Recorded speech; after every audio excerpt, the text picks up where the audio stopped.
ওই ছোট ভাই, এগুলা কি বোতল না? স্পিরিটের বোতল চলে? কোন জায়গাতে আনলেন এগুলা? এয়ারপোর্টের। এগুলা কত করে বিক্রি করেন ভাইজান? 30 টাকা আর 10 টাকা।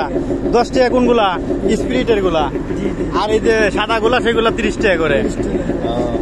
এখন কোথায় বিক্রি করবেন এগুলা? টুঙ্গিতেই? হ্যাঁ, সামনেই। এই ট্রেনে আইলেন নাকি? খাওয়া দাওয়া করছেন দুপুরে? খাইবেন?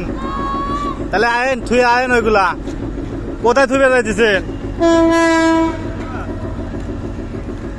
আসলে দেখেন, ওরা অসহায় মানুষের জীবন যাপন। এই ট্রেনে করে আলো বিমানবন্দর রেল স্টেশন থেকে, এই যে হচ্ছে টুঙ্গি স্টেশন রোড, এখানে আসলো। দেখেন ও এখন এগুলা নিয়ে থুয়ে বিক্রি করবো।